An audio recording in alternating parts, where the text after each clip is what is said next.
Hi everyone, welcome to Shyam institute. Daily current అఫైర్స్లో భాగంగా ఈరోజు ఉన్నటువంటి ఇంపార్టెంట్ కరెంట్ అఫైర్స్ ఏమని ఒకసారి చూద్దాము.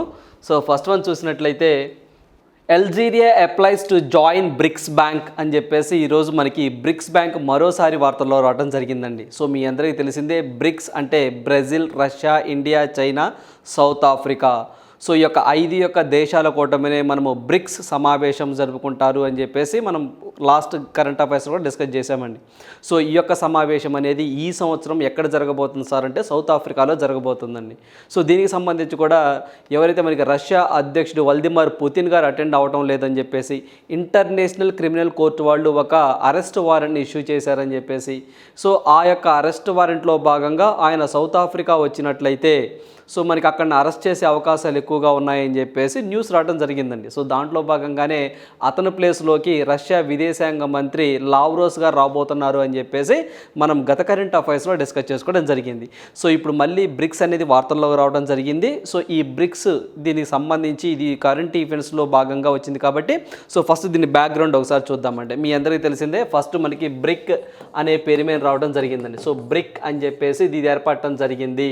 సో ఈ యొక్క బ్రిక్ స్టార్టింగ్లో బ్రిక్ అని మాత్రమే ఉండేదండి. సో ఎప్పుడు సార్ ఏర్పడింది అంటే 2006 సంవత్సరంలో బ్రిక్గా ఏర్పడింది. అప్పుడు మనకి బ్రెజిల్, రష్యా, ఇండియా, చైనా మాత్రమే ఉండేవండి. సో ఆ తర్వాత ఈ బ్రిక్లో మనకి బ్రిక్ కాస్త బ్రిక్స్ అయిందండి. ఎప్పుడైంది సార్ అంటే 2010 సంవత్సరంలో సౌత్ ఆఫ్రికా జాయిన్ అవటం వల్ల ఆ బ్రిక్ కాస్త బ్రిక్స్ అయింది. సో అంతకుముందు ఈ యొక్క బ్రిక్ అనే టర్మ్ని కాయిన్ చేసిన వ్యక్తి, కనుగొన్న వ్యక్తి ఎవరు అంటే జిమ్ ఓ నీల్ అని చెప్పేసి అతను యూకేకి సంబంధించిన ఒక ఎకనామిస్ట్ అండి. సో అతనే కనుగొన్నాడు ఏవైతే అత్యంత వేగంగా అభివృద్ధి చెందుతున్నటువంటి 5 పెద్ద ఆర్థిక వ్యవస్థల కూటమినే మనము బ్రిక్స్ అని చెప్పేసి కూడా అంటాము. సో దీని యొక్క హెడ్ క్వార్టర్ ఎక్కడ ఉంటుంది సార్ అంటే మనకి షాంఘై, చైనాలో ఉంటుంది.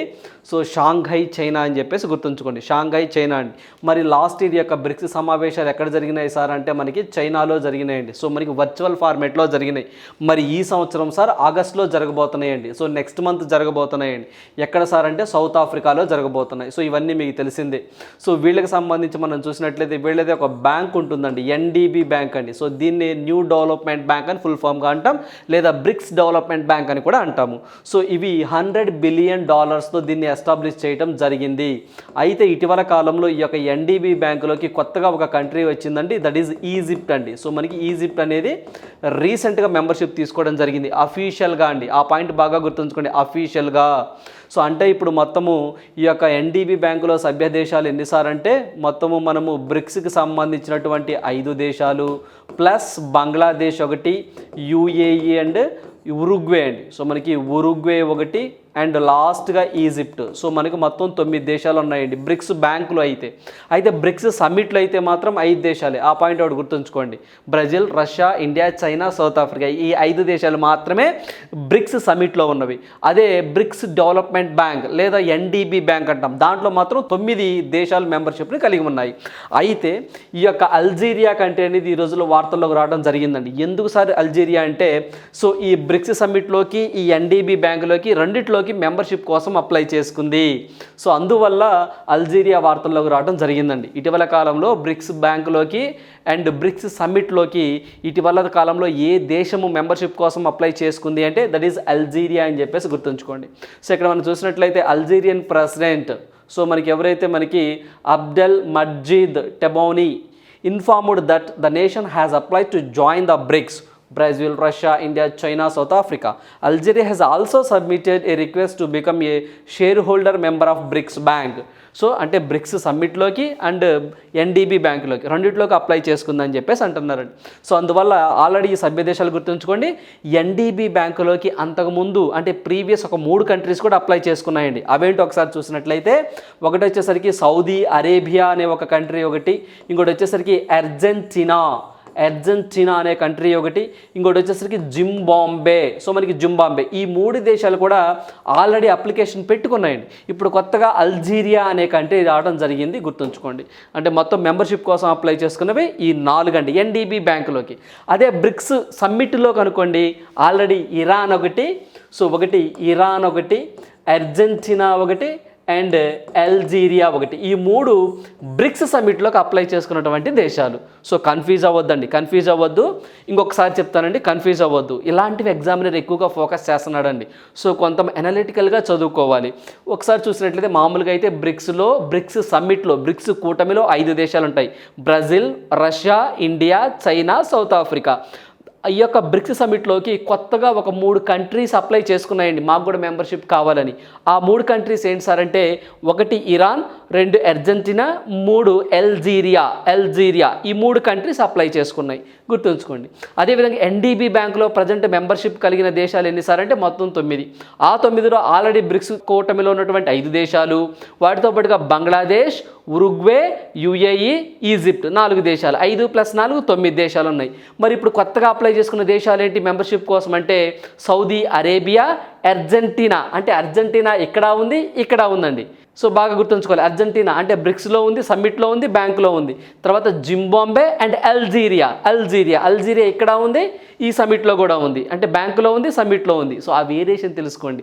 అప్లై చేసుకుని ఇంకా మెంబర్షిప్ ఇవ్వలేదు.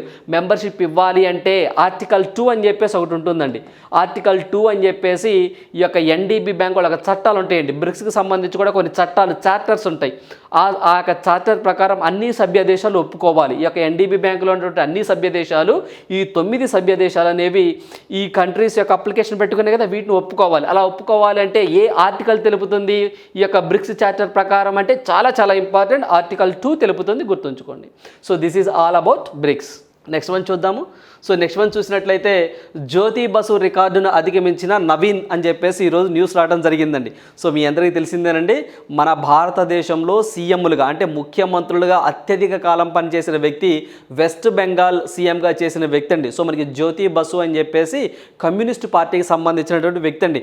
సో అతని రికార్డే ఇప్పుడు హయ్యెస్ట్గా ఉందండి. సో ఆ రికార్డుని నిన్నటితో బ్రేక్ చేశారండి ఒడిషా సీఎం నవీన్ పట్నాయక్ గారు. సో అందువల్ల వార్తల్లో రావడం జరిగింది. ఏదైతే మన భారతదేశంలో లాంగెస్ట్ సీఎంగా చేసినటువంటి వ్యక్తి అండి, అంటే అత్యధిక కాలము సీఎంగా చేసిన వ్యక్తి. సో మనకి పవన్ కుమార్ చామ్లింగ్ అని చెప్పేసి ఒక ఆయన ఉన్నారండి. సో అతని ప్లేస్లోకి మనకి ఇప్పుడు ఎవరైతే నవీన్ పట్నాయక్ గారు వచ్చారండి, ఆల్రెడీ వచ్చారనే పాయింట్ గుర్తుంచుకోండి, ఇది రికార్డ్ అండి. సో మనకి సిక్కిం సీఎం సంబంధించి ఒక ఆయన ఉన్నారండి, పవన్ కుమార్ చామ్లింగ్ అని. ఆయన హయ్యెస్ట్ అండి, ఇప్పుడు దాకా దగ్గరగా 24 ఏళ్ళు పరిపాలించారండి. సో ఆ తర్వాత నవీన్ పట్నాయక్ గారు వచ్చారండి, 23 ఏళ్ళు. సో అంతకుముందు మనకి జ్యోతి బసు గారు ఉండేవారు. ఆ 3 పాయింట్లు గుర్తుంచుకోండి. ఇది మనం చూసినట్లయితే దేశంలోనే అత్యధిక కాలం ముఖ్యమంత్రిగా ఉన్న 2వ వ్యక్తి నవీన్ పట్నాయక్ అండి, నవీన్ పట్నాయక్. సరే ఒకసారి చూడండి, కాన్సెప్ట్ చాలా జాగ్రత్తగా వినండి, ఎగ్జామ్లో కూడా అడగడానికి ఆస్కారం ఉంటుందండి. ఈజీగా అడగాలి అంటే ఫస్ట్ వ్యక్తి ఎవరు అని అడగొచ్చు, లేదా సెకండ్ ఎవరు అంటే నవీన్ పట్నాయక్ అని చెప్పేసి చెప్పొచ్చు ఈజీగా. అదేవిధంగా ఇట్లా అడగొచ్చండి. ఇట్లా కాకుండా టర్మ్ అడుగుతాడండి ఒక్కోసారి, అప్పుడు చాలా కొంచెం ఇబ్బందికరమైన వాతావరణం ఉంటుంది మనకి. సో అదేంటి చూసినట్లయితే వెస్ట్ బెంగాల్గా సీఎంగా పనిచేసిన వ్యక్తి అండి. సో మనకి జ్యోతి బసు అని చెప్పేసి ఉన్నారండి. ఆయన టర్మ్ ఎప్పటి నుంచి ఎప్పటి దాకా చేశారు సార్ అంటే 1977 జూన్ 21 నుంచి అండి. సో మనకి 1977 జూన్ 21 నుంచి ఆయన 2000 సంవత్సరం నవంబర్ 5 వరకు చేశారండి. అంటే మొత్తం ఎన్ని రోజులు చేశారు సార్ అంటే 23 ఏళ్ళ 139 రోజులు చేశారండి. సో ఈ ఫిగర్ కూడా చాలా ఇంపార్టెంట్ అండి. ఎందుకంటే మనల్ని కష్టంగా అడగాలి అంటే ఇటేమో జ్యోతి బసు పేరిస్తారండి, ఇటేమో నవీన్ పట్నాయక్ గారు పేరిస్తారండి, ఇటేమో పవన్ కుమార్ చామ్లింగ్ పేరిస్తారండి, ఇటు వచ్చేసరికి 10 years ఇస్తారండి, ఇయర్స్ ఇస్తారండి. మ్యాచ్ ద ఫాలోయింగ్ అని చెప్పేసి అడుగుతారండి. అలా అడగొచ్చు. లేదా క్రింది బాటలో సరి కాని అంశం ఏది అని చెప్పేసి వీళ్ళని జిగ్జాగ్గా చేసి అడగొచ్చండి. అంటే ఈయన 23 ఏళ్ళ 139 రోజులు పరిపాలించారు కదా, 23 ఏళ్ళు కాకుండా 21 సంవత్సరాలు అని చెప్పేసి అలా అడగడానికి ఆస్కారం ఉంటుందండి. దీన్ని అనలిటికల్గా చదువుకోవటం అని చెప్పేసి అంటారు. మన ప్రిపరేషన్ ఇలానే ఉండాలండి. సో ఇలానే ఉండాలి ప్రిపరేషన్ మంది. సో అందువల్ల ఇతని పేరు కాదులే కానీ ఈ కాన్సెప్ట్ కూడా గుర్తుంచుకోండి. సో జనరల్గా ఇలాంటి మనం ఏదైనా రాష్ట్రాల అంశాల గురించి చదివేటప్పుడు మనం ఇలాంటి వాటిని మనం యాడ్ చేసుకొని చదువుకోవాలి. సో ఒడిషా రాష్ట్రం గురించి వచ్చిందనుకోండి, అక్కడ యాడ్ చేసుకొని చదువుకోవాలి. సో ఫస్ట్ ఇది చూద్దాం. 1977 జూన్ 21 నుంచి 2000 సంవత్సరం నవంబర్ 5 వరకు చేశారండి. అంటే 23 ఏళ్ళ 139 రోజులు సీఎంగా చేస్తున్నారు ఆయన జ్యోతి బసు గారు వెస్ట్ బెంగాల్కి. ఆ తర్వాత ఇప్పుడు మనకి ఒడిషా సీఎం అండి. ఇప్పుడు ఒడిషా సీఎం చూసినట్లయితే ఈయన 2000 సంవత్సరం మార్చి 5న మొట్టమొదటిసారిగా సీఎం అయ్యారండి. సో అప్పటి నుంచి నిన్నటి వరకు అండి, అంటే 2023 జూలై వరకు అండి. సో మనకి జూలై 22 వరకు ఈయన 23 ఏళ్ల 139 రోజులు నిన్నటితో సమం చేశాడండి. నిన్నటితో సమం అయింది నిన్నటితో. సో ఈ రోజుతో కంప్లీట్ అయితే ఇతన్ని రికార్డ్ని బ్రద్దలు కొడుతున్నారు ఈ యొక్క నవీన్ పట్నాయక్ గారు.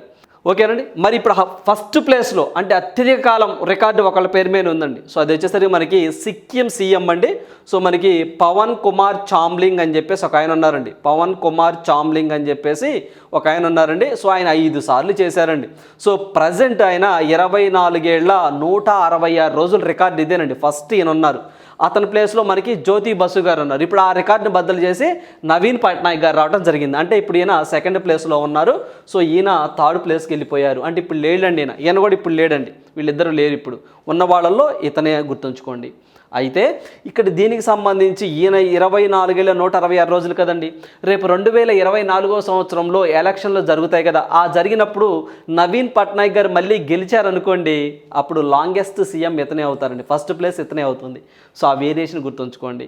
అదేవిధంగా ఈ పాయింట్ చదువుకునేటప్పుడే ఒడిషాకి సంబంధించి ఏమైనా న్యూస్ ఉంటే లింక్ చేసుకొని చదువుకోవాలని చెప్పేసి ఇందాక చెప్పామండి. అంటే మనం చూసినట్లే ఒడిషాకి సంబంధించి ఇటీవల కాలంలో ప్రపంచంలోనే అతిపెద్ద హాకీ స్టేడియం అండి. ఎక్కడండి? బిర్సా ముండా హాకీ స్టేడియం అని చెప్పేసి ఒడిషాలోనే ఉంది. అదేవిధంగా సగసాహి అండి.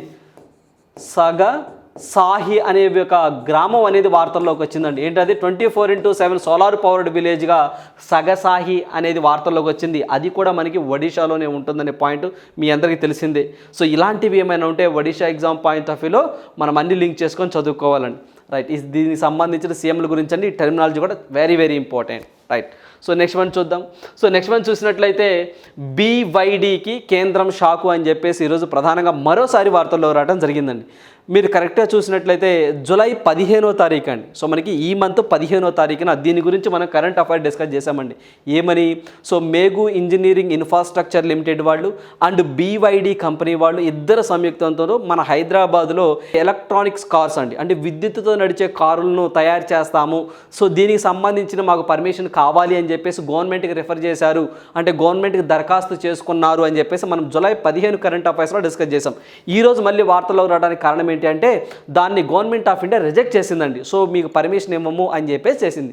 అయితే ఎందుకు చేసింది సార్ అంటే మనకి మేఘు ఇంజనీరింగ్ లిమిటెడ్ అనేది మన భారతదేశానికి సంబంధించిందే, హైదరాబాద్ కేంద్రంగా పనిచేస్తుంది. అది ఓకేనండి. సో వీళ్ళు BYDతో జతకట్టారు. ఇదేంటి సార్ అంటే చైనా కంపెనీ అండి.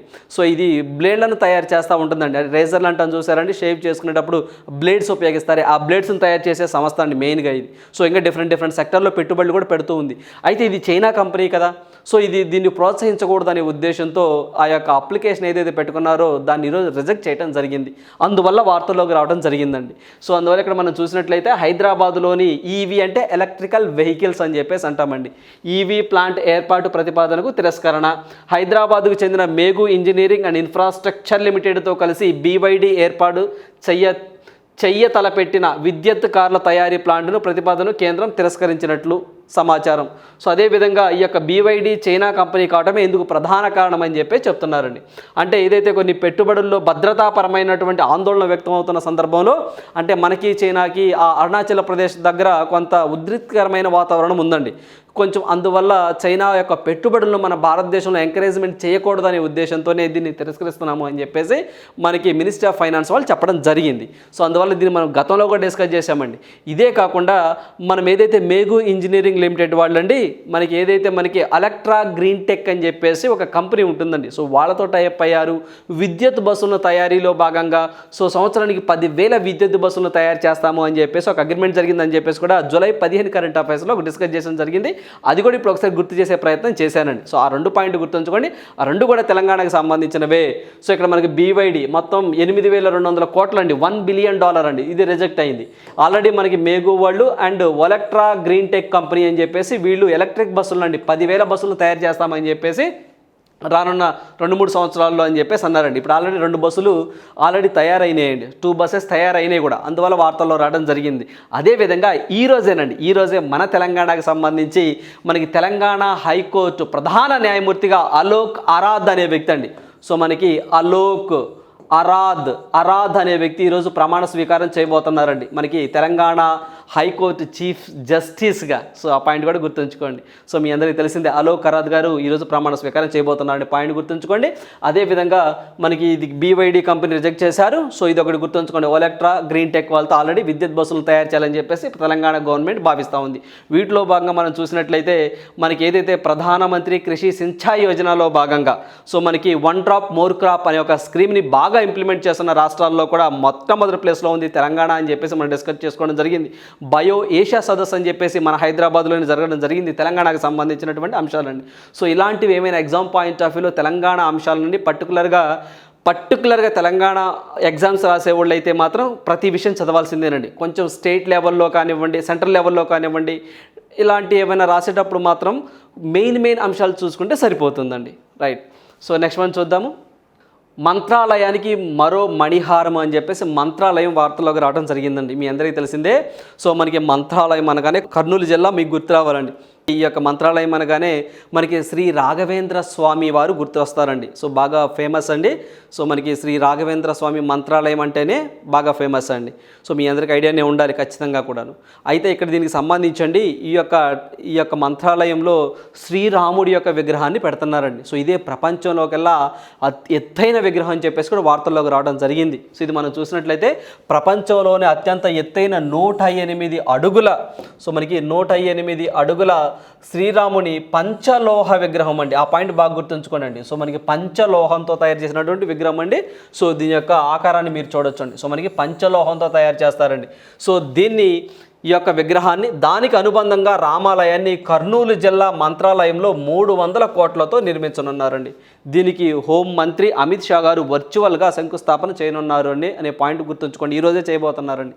సో ఈరోజే చేయబోతున్నారు. దీనికి సంబంధించి డేటా రేపు కూడా రావచ్చు. సో మొత్తం ఎంత అమౌంట్ అండి? 300 కోట్ల రూపాయలతో. ఎవరు ప్రారంభిస్తున్నారండి? సో మనకి అమిత్ షా ఈయన ఏదైతే మనకి హోమ్ మినిస్ట్రీగా ఉన్నారు యాజ్ వెల్ యాజ్ మనకి కోఆపరేటివ్ మినిస్ట్రీ అని చెప్పేసి అంటామండి. సో దానికి కూడా పనిచేస్తూ ఉన్నారు. వర్చువల్ విధానంలో ప్రారంభిస్తూ ఉన్నారు. ఎక్కడ పెట్టబోతా ఉన్నారు? సో మంత్రాలయం. ఈ మంత్రాలయం అనే ప్లేస్ ఎక్కడ ఉంది? కర్నూలు జిల్లాలో ఉంది. సో అదేవిధంగా మొత్తం ఎన్ని అడుగులు? 108 అడుగులు. నిన్నటి కరెంట్ అఫైర్స్లో మనము మాట్లాడుకుంటూ సో ప్రపంచంలోనే బుద్ధుడి యొక్క విగ్రహం అండి కూర్చున్న వాటిల్లో ఎక్కువగా మయన్మార్ క్యాపిటల్ నెపెద్వాలో పెట్టబోతున్నారు అని చెప్పేసి నిన్నటి కరెంట్ అఫైర్స్లో డిస్కస్ చేసుకోవడం జరిగింది. నిన్న కూడా మనము ఒకసారి వీడియో చూడని వాళ్ళు ఎవరైనా ఉంటే నిన్నటి కరెంట్ అఫైర్స్ కూడా చూడండి.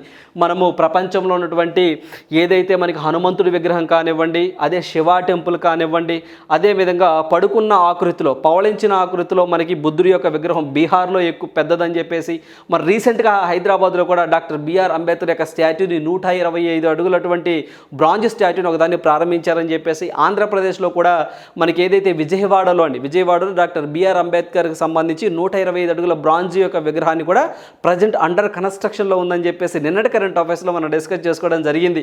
అంటే ఇలాంటివి ఏవైనా విగ్రహాలు ఏమైనా ఇనాగ్రేట్ చేస్తే సో వాటి పొడవు ఎంత అమౌంట్ వాటిని కన్స్ట్రక్షన్ చేయబోతా ఉన్నారు, ఎక్కడ చేయబోతున్నారో మనం ఖచ్చితంగా చదువుకోవాలి. అదేవిధంగా ఇక్కడ మనకి మంత్రాలయం వచ్చింది కాబట్టి శ్రీ రాఘవేంద్ర స్వామి వారు మంచి ఫేమస్ కాబట్టి మన భారతదేశంలో కానివ్వండి, ఆంధ్రప్రదేశ్లో కానివ్వండి ఇంపార్టెంట్ టెంపుల్స్ అనే టాపిక్లో వీటిని లింక్ చేసుకొని చదువుకోవాలండి.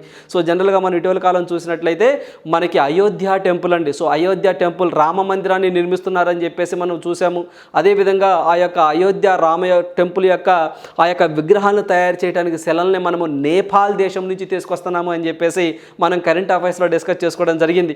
అదేవిధంగా ఆంధ్రప్రదేశ్ విషయాన్ని చూసినట్లయితే సో మనకి తిరుపతి అనేది బాగా ఫేమస్ అని చెప్పేసి, అదేవిధంగా మనకి కనకదుర్గమ్మ తల్లి విజయవాడ ఇంద్రకీలాద్రి బాగా ఫేమస్ అని, అదేవిధంగా మనకి ఇక్కడ ఏదైతే మనకి మంత్రాలయము లేపాక్షి టెంపుల్ అండి అనంతపురం జిల్లాలో ఉంటుంది. రీసెంట్గా మనకి యునెస్కో వాళ్ళ టెంటేటివ్ లిస్ట్లో కూడా ఆ యొక్క మనకి లేపాక్షి టెంపుల్ లిస్ట్ అయిందని చెప్పేసి మనం చదువుకోవాలండి. వీటితో పాటుగా ఇటీవల కాలంలో మనం కేరళ చూసుకున్నట్లయితే గురువాయూర్ టెంపుల్ కానివ్వండి, అనంత పద్మనాభ స్వామి టెంపుల్ కానివ్వండి, పంబా టెంపుల్ కానివ్వండి, అదేనండి శబరిమల టెంపుల్ కానివ్వండి, ఇవన్నీ కూడా ఇటీవల కాలంలో వార్తల్లోకి వచ్చాయి. అదే మనము కర్ణాటక రాష్ట్రాన్ని తీసుకున్నట్లయితే గోమటేశ్వర టెంపుల్ అండి, దాన్ని బాహుబలి టెంపుల్ అని చెప్పేసి కూడా అంటాడు. శ్రావణ బెళగొళ దగ్గర ఉంటుందని.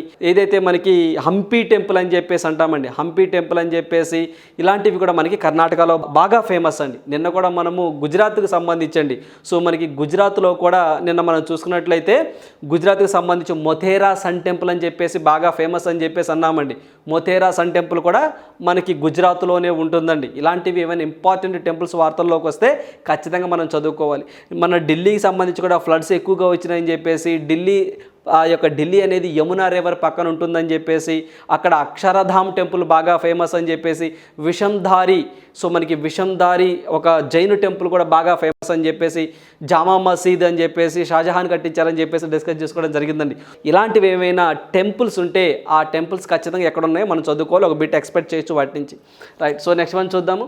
సో నెక్స్ట్ వన్ చూసినట్లయితే వియత్నాంకు బహుమతిగా INS కృపాన్ యుద్ధ నౌక అని చెప్పేసి వియత్నాం మనము మరొకసారి వార్తల్లోకి వచ్చామండి. సో మనకి వియత్నాం మంచి ఫ్రెండ్, ఏదైతే మనకి ఏషియన్ కంట్రీలో అండి, అంటే association of south east Asian నేషన్స్లో మనకు వియత్నాం మంచి ఫ్రెండ్ అండి. అయితే మనము 32 సంవత్సరాలుగా మనకి సేవలు అందిస్తున్నటువంటి INS Indian naval ship, so మనకి కృపాన్ ఈ యొక్క యుద్ధ నౌకను మనం వియత్నాంకి ఫ్రీగా గిఫ్ట్గా ఇస్తున్నామండి.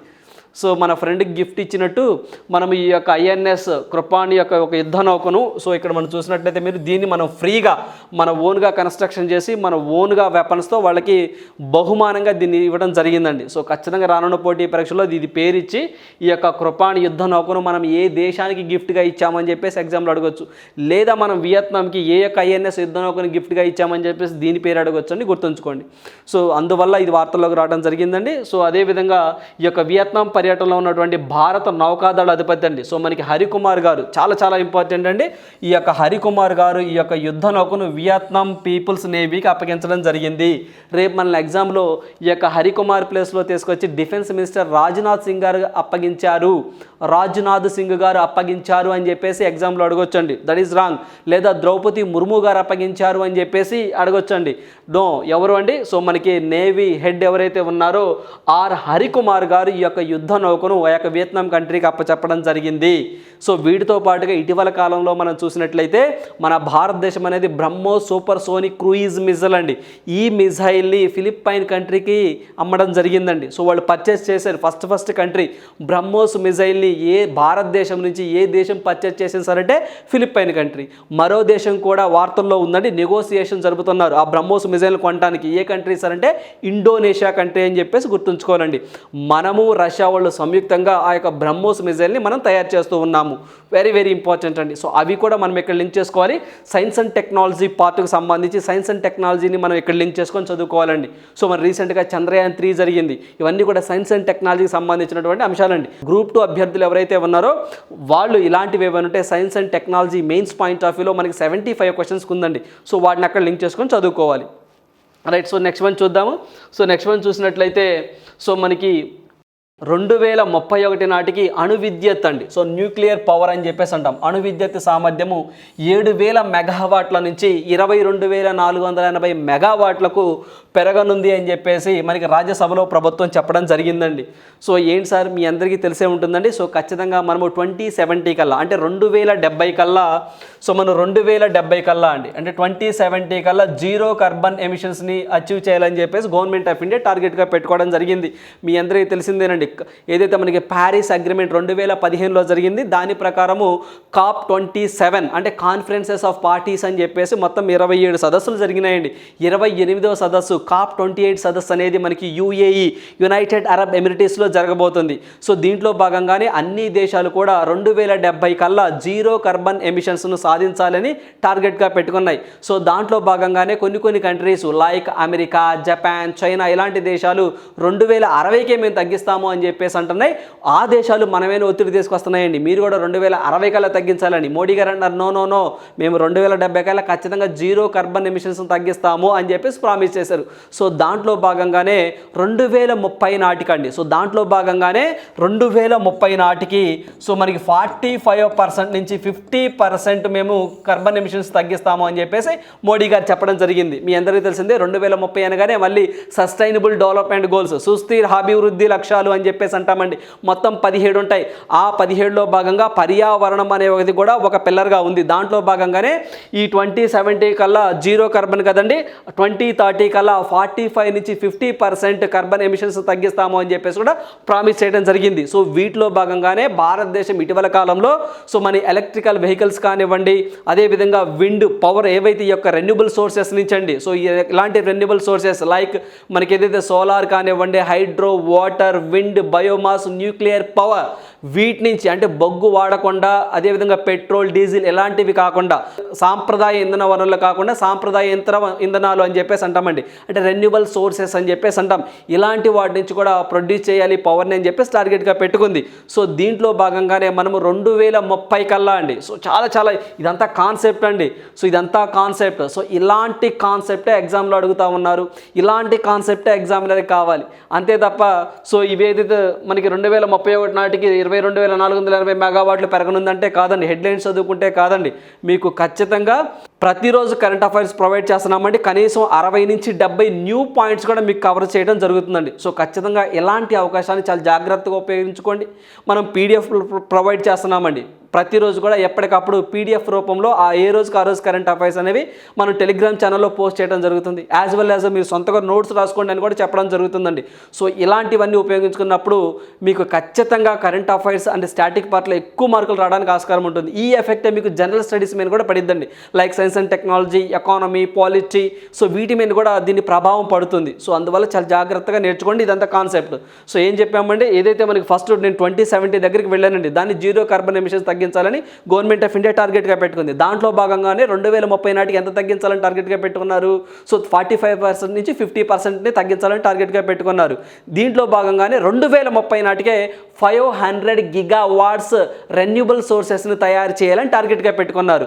సో ఎంతంటే 2030 నాటికి సో మనకి 2030 నాటికి 500 గిగావాట్స్ సో మనకి రెన్యూబుల్ సోర్సెస్ని తయారు చేయాలని టార్గెట్గా పెట్టుకున్నారు. ఏంటి సార్ ఈ యొక్క రెన్యూబుల్ సోర్సెస్ అంటే? ఇందాక చెప్పాం కదండి, విండ్ గాలి కానివ్వండి, హైడ్రో వాటర్ కానివ్వండి, అదేవిధంగా సోలార్, సో మనకి సోలార్ సూర్యరశ్మితో కానివ్వండి, సో అదేవిధంగా బయోమాస్ నుంచి కానివ్వండి, సో ఇలాంటి న్యూక్లియర్ ప్లాంట్స్ సంబంధించి కానివ్వండి, ఇలాంటి న్యూక్లియర్ పవర్ అండి, సో ఇలాంటి వాటి నుంచి కానివ్వండి, సో మనము పవర్ని ప్రొడ్యూస్ చేయాలండి, బొగ్గుని ఇలాంటి వాటిని వాడకుండా. సో ఇవేంటంటే కార్బన్ డైఆక్సైడ్ని చాలా తక్కువగా రిలీజ్ చేస్తాయని చెప్పేసి పర్యావరణానికి ఎకో ఫ్రెండ్లీగా ఉంటాయండి ఇవన్నీ కూడాను. సో దీంట్లో భాగంగానే 2030 నాటికి 500 గిగావాట్స్ ఈ యొక్క పవర్ని ప్రొడ్యూస్ చేయాలని చెప్పేసి గవర్నమెంట్ ఆఫ్ ఇండియా టార్గెట్గా పెట్టుకుంది. సో ఇక్కడ కట్ చేస్తే 2022 నాటికి 175 గిగావాట్స్ తయారు చేయాలని చెప్పేసి లక్ష్యంగా పెట్టుకున్నారండి. సో ఇక రెన్యూబుల్ సోర్సెస్ని 2022 నాటికి 175 గిగావాట్స్ తయారు చేయాలని చెప్పేసి లక్ష్యంగా పెట్టుకున్నారు. కానీ ఆ లక్ష్యాన్ని అందుకోలేకపోయిందండి గవర్నమెంట్ ఆఫ్ ఇండియా. చాలా ఇంపార్టెంట్ ఇదంతా కాన్సెప్ట్ అండి. సో ఇక్కడ మనం చూస్తే 2022 డిసెంబర్ నాటికండి మొత్తం 175 గిగావాట్స్ని రెన్యూబుల్ సోర్సెస్ని టార్గెట్గా పెట్టుకోవడం జరిగిందండి. 175. ఆ 175లో సోలార్ నుంచి అంటే సూర్యరశ్మి నుంచి 100 గిగావాట్స్ని తయారు చేయాలి అని చెప్పేసి, అదేవిధంగా విండ్ గాలి నుంచి 60 గిగావాట్స్ని పవర్ని ప్రొడ్యూస్ చేయాలని, అదేవిధంగా బయోమాస్ అండి అంటే కుళ్ళిపోయిన వ్యర్థాలు, కుళ్ళిపోయినటువంటి చిన్న ఏమైనా ఇన్సెక్ట్స్ కానీ ఇలాంటి వాటి నుంచి కూడా తీస్తారండి, చెత్త చెదారం నుంచి. సో అటు నుంచి 10 గిగావాట్స్. హైడ్రో సో మనకి వాటర్ ద్వారా అండి 5 గిగావాట్స్ ఇలాంటి యొక్క పవర్ని ప్రొడ్యూస్ చేయాలని చెప్పేసి ఈ మొత్తం కలిపితే 175 టార్గెట్ పెట్టారండి. కానీ అవ్వలేదండి. సో మనకి 2023 ఫిబ్రవరి నాటికి 168.96 గిగావాట్స్ మాత్రమే అచీవ్ అయిందండి. సో ఈ కాన్సెప్ట్ వెరీ ఇంపార్టెంట్. దీన్ని ఏం చేశారు? 2030కి మార్చేసి 500 గిగావాట్స్ టార్గెట్ పెట్టుకున్నాము అని చెప్పి చెప్తున్నారు. చాలా ఇంపార్టెంట్ అండి. సో అందులో భాగంగానే ఇప్పుడు ఇది వార్తల్లోకి వచ్చింది. ఏమని? 2031 నాటికి అణుశక్తి సామర్థ్యము 7,000 మెగావాట్ల నుంచి సో మనకి 22,480 మెగావాట్లకు పెరుగుతుందని చెప్పేసి మనకి అణుశక్తి మరియు అంతరిక్ష శాఖ సహాయ మంత్రి అండి జితేంద్ర సింగ్ గారు తెలిపారు. అయితే దేశంలో ప్రస్తుతం 23 అణు విద్యుత్ రియాక్టర్లో 7,480 మెగావాట్ల అణు విద్యుత్ సామర్థ్యం ఉందని, సో దీంట్లో 2.8% మాత్రమే ఈ సంవత్సరం సో మనకు మొత్తం ఉత్పత్తిలో ఈ యొక్క అణుశక్తి వాటా ఉంది అని చెప్పి చెప్తున్నారండి. అంటే సో అది చాలా తక్కువగా ఉందండి. ఈ యొక్క అణుశక్తి నుంచి ఏదైతే మనకి ఈ యొక్క న్యూక్లియర్ పవర్ ప్లాంట్స్ నుంచి కరెంట్ ఉత్పత్తి చేయడం అనేది ఈ సంవత్సరం 2022-23లో సో మనకి జస్ట్ 2.8%గానే ఉంది. దీన్ని పెంచాలి అని చెప్పి చెప్తున్నారండి. అది పర్సంటేజ్లో కాకుండా మెగావాట్స్లో చెప్పాలంటే ప్రజెంట్ 7,000 మెగావాట్లు ఉందండి. సో దాన్ని 22,480 మెగావాట్లు పెంచాలి అని చెప్పేసి టార్గెట్గా పెట్టుకున్నామని చెప్పి చెప్తా ఉన్నారు. సో అందువల్ల ఈ కాన్సెప్ట్ కూడా మీరు గుర్తుంచుకోండి. సో ఇవి ఎప్పుడు మారిపోతూ ఉంటాయండి ఎప్పటికప్పుడు. సో ఇది ఒకటి గుర్తుంచుకోండి. ఎప్పటికీ అంటే 2031 నాటికి అని చెప్పేసి గుర్తుంచుకోండి. ఇది మాత్రం కాన్స్టెంట్గా మనకి ఖచ్చితంగా సబ్జెక్ట్ అండి. సో ఇది ఖచ్చితంగా కాన్సెప్ట్ తెలిసి ఉండాలి. సో దీనికి 2030కి లింక్ ఉంది, 2070కి లింక్ ఉంది. అట్ ద సేమ్ టైం 2030కి 500 గీగావాట్స్ కూడా లింక్ ఉందండి. వీటితో పాటుగా ఇవి కూడా అదేవిధంగా విండ్ నుంచి ఎక్కువగా పవర్ను ప్రొడ్యూస్ చేసిన రాష్ట్రాల్లో మొదటి రాష్ట్రం ఏ రాష్ట్రం ఉంది సార్ అంటే మొన్నటిదాకా తమిళనాడు ఉండేదండి. ఇప్పుడు తమిళనాడు బీట్ చేసి గుజరాత్ వచ్చిందండి. గుజరాత్ వచ్చింది. సో ఈ కాన్సెప్ట్లో బాగా గుర్తుంచుకోండి. రైట్. సో నెక్స్ట్ వన్ చూద్దాం. సో నెక్స్ట్ వన్ చూసినట్లయితే India Japan sign MOC for semiconductor supply chain partnership. So ఇక్కడ మనకి ఇండియా జపాన్ మరోసారి వార్తల్లోకి వచ్చిందండి. సో దేని మీద వీళ్ళు మెమరాండమ్ ఆఫ్ కోఆపరేషన్. సో చాలా ఈ టెర్మినాలజీ కూడా చాలా ఇంపార్టెంట్ అండి. జనరల్గా మనము MOU అని చెప్పేసి అంటామండి. MOU అంటే మెమరాండమ్ ఆఫ్ అండర్స్టాండింగ్, ఒప్పందము అంటాము. సో MOC అన్నారండి, మెమరాండమ్ ఆఫ్ కోఆపరేషన్ అంటాము. దేంట్లో సహకారం అట? సో మనకి సెమీ కండక్టర్ తయారు చేయడంలో సహకరించుకుందామని చెప్పేసి మనము ఏదైతే జపాన్ వాళ్ళతో టైఅప్ అవడం జరిగిందండి. సో మన భారతదేశం అనేది సెమీ కండక్టర్స్, సో ఏవైతే మనకి చిన్న మైక్రో చిప్స్ కానివ్వండి, సో మనకి ఇప్పుడు మనం ఏవైతే వాడుతున్నటువంటి వాచెస్ కానివ్వండి, డిజిటల్ కెమెరాలు కానివ్వండి, ల్యాప్టాప్స్ కానివ్వండి, వీటన్నిటిలో కూడా సెమీ కండక్టర్స్ ఉపయోగిస్తూ ఉంటారండి. సో వీటిని తయారు చేయాలంటే ఎక్కువగా లిథియం ఎక్కువ కావాలండి. ఇప్పుడు లిథియం నిల్వలు మన భారతదేశంలో బయటపడ్డాయి కదా. సో మనం ఎక్కువగా తైవాన్ నుంచి, ఈ యొక్క చైనా నుంచి, అమెరికా నుంచి ఎక్కువగా మనము ఈ యొక్క సెమీ కండక్టర్స్ని దిగుమతి చేసుకుంటున్నామండి. సో దానివల్ల మనం ఎక్కువగా అమౌంట్ వేరే దేశాలకు వెళ్ళిపోతుంది. అంటే వాళ్ళకి ఎక్కువగా మనం డబ్బులు ఖర్చు చేయాల్సి వస్తుందండి. అలా కాకుండా మన భారతదేశంలోనే మనమే ఇక్కడ తయారు చేసుకుందామని చెప్పేసి నరేంద్ర మోదీ గారు మేక్ ఇన్ ఇండియా భాగంగా జపాన్తో టైఅప్ అవ్వడం జరిగింది. అంటే జపాన్ వాళ్ళు మనకి టెక్నాలజీ ప్రొవైడ్ చేస్తారండి, ఎలా తయారు చేయాలి ఏంటి అని చెప్పేసి. సో అందువల్ల మనము జపాన్ ఇద్దరం కలిసి సెమీ కండక్టర్స్లో సో వీటి యొక్క ప్రొడక్షన్ బాగా పెంచుకోవాలని చెప్పేసి మనం సెమీ కండక్టర్ సంబంధించిన విషయాల మీద జపాన్తో టైఅప్ అవ్వడం జరిగింది.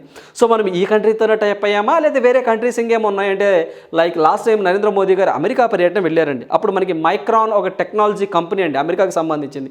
వాళ్ళతో కూడా మనం టైఅప్ అవడం జరిగింది ఈ యొక్క సెమీ కండక్టర్స్ మీద.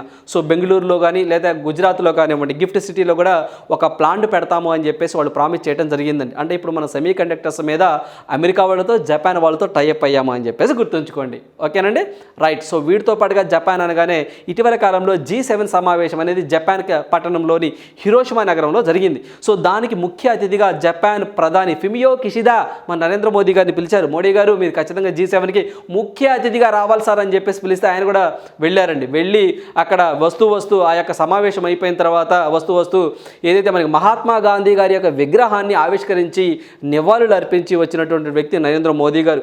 అదేవిధంగా ఈ యొక్క జపాన్లోనే క్వాడ్ సమావేశం కూడా అక్కడే జరిగింది ఈ సంవత్సరం అని గుర్తుంచుకోండి. ఎందుకంటే క్వాడ్ సమావేశం మామూలుగా అయితే ఈ సంవత్సరం ఆస్ట్రేలియాలో జరగాలి. సో ఆస్ట్రేలియాలో జరగకుండా జపాన్లోనే జరిగింది. సో అందువల్ల ఆ పాయింట్ ఇక్కడ మీరు లింక్ చేసుకొని చదువుకోవాలి. రైట్. సో నెక్స్ట్ వన్ చూద్దాం. సో నెక్స్ట్ వన్ చూసినట్లయితే స్కై రూట్ రాకెట్ ఇంజిన్ పరీక్ష విజయవంతం అని చెప్పి స్కై రూట్ మరోసారి వార్తల్లోకి వచ్చిందండి. సో మరోసారి అన్నానంటే అంతకుముందు కూడా దీన్ని చాలా ఎగ్జామ్ అంటే మనకి ప్రిలిమ్స్ పాయింట్ ఆఫ్ వ్యూలో కూడా అడిగిన సందర్భాలు ఉన్నాయండి. స్కై రూట్ రాకెట్ ఇంజిన్ పరీక్ష విజయవంతం అని చెప్పేసి వచ్చిందండి. నవంబర్ 18వ తారీఖున వీళ్ళు ఈ యొక్క స్కై రూట్ వాళ్ళండి విక్రమ్-S అనే ఒక ప్రైవేట్ రాకెట్ని ప్రయోగించారండి. అప్పుడు మనల్ని బిట్ అడిగారండి. సో ఎప్పుడు ప్రయోగించారు అని చెప్పేసి. సో ఎవరండి ఈ యొక్క స్కై రూట్ వాళ్ళు ఎప్పుడు సార్ అంటే నవంబర్ 18 అండి. ఇది ఎక్కడండి ప్రధాన కేంద్రంగా ఎక్కడ పనిచేస్తుంటే హైదరాబాద్ ప్రధాన కేంద్రంగా పనిచేసేటువంటి ఒక స్టార్టప్ కంపెనీ, ఒక అంకుర సంస్థ అండి. సో వీళ్ళు వార్తల్లోకి వచ్చారు. ఎందుకు వచ్చారు సార్ అంటే వీళ్ళు రామన్ 2 సో మనకి ఏంటంటే చాలా ఇంపార్టెంట్ రామన్ 2 అనే ఒక ఇంజిన్ని వీళ్ళు ప్రయోగించారండి. అంటే ఒక టెస్టింగ్ చేశారు. ఆ టెస్టింగ్ అనేది సక్సెస్ఫుల్గా కంప్లీట్ అవ్వడం జరిగింది. అందువల్ల న్యూస్లో రావడం జరిగింది. సో ఇక్కడ మనం చూస్తే తమిళనాడులోని తిరునెల్వేలి జిల్లా మహేంద్రగిరిలో ఉన్న ఇస్రో ప్రొపల్షన్ ప్రాంగణంలో ఈ పరీక్ష విజయవంతంగా నిర్వహించారండి. అంటే ఏంటి సార్ అంటే వీళ్ళు ఆల్రెడీ నవంబర్ 18వ తారీఖున విక్రమ్-S అనే ఒక ప్రైవేట్ రాకెట్ని పంపించారండి.